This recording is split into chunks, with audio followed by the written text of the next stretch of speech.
Hi there, Choiceology listeners. It's Katy. Since we released our last episode, there's been a very sad development in the field of behavioral economics, which forms the backbone of this show. Daniel Kahneman, repeat Choiceology guest, Nobel laureate, National Medal of Honor recipient, international best-selling author of Thinking Fast and Slow as well as Noise, and the father of behavioral economics, passed away at the age of 90. Danny was not only a towering figure in psychology and economics, he was also a mensch. One of my fondest and most awkward memories of Danny is of a visit I made to his New York apartment in 2019 to record a Choiceology interview about his work on prospect theory. If you're a regular listener, you'll probably recognize that term.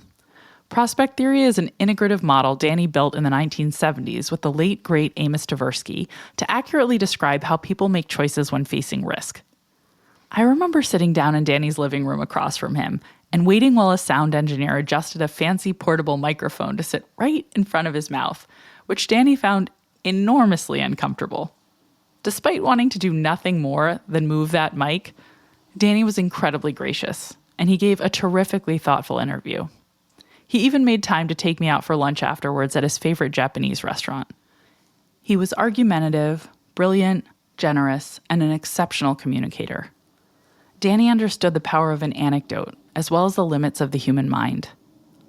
Today, in honor of his passing, we're rebroadcasting an episode of Choiceology from 2019 called Take the Deal, featuring his research on prospect theory and our conversation about it recorded in Danny's living room. We hope you'll enjoy it. And if you'd like to learn more about Danny's extraordinary work, please check out our back catalog, which includes many more episodes on topics he studied, as well as another interview with Danny in 2020 called Judge the Judges, about the importance of understanding statistical noise. We'll be back with a new episode in 2 weeks.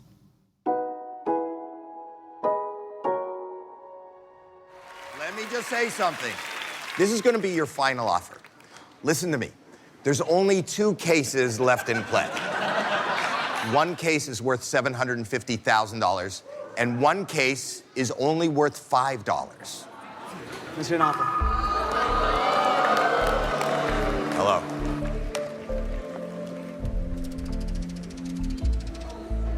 Okay. Last offer. $333,000.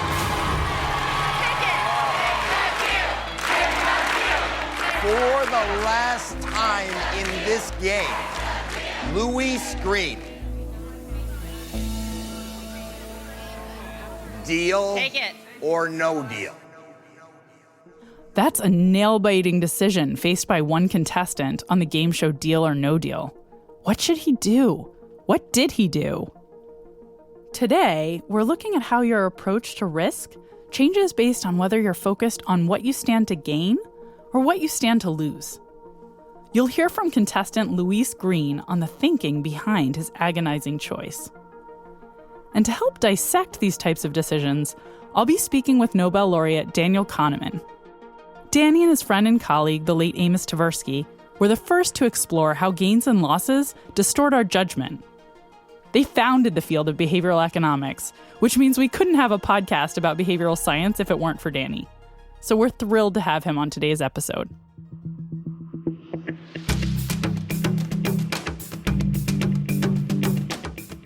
I'm Katy Milkman, and this is Choiceology, an original podcast from Charles Schwab. It's a show about the psychology and economics behind the decisions people make. We bring you true stories involving high-stakes decisions, and then we explore the latest research in behavioral science to help you avoid costly mistakes and achieve your goals.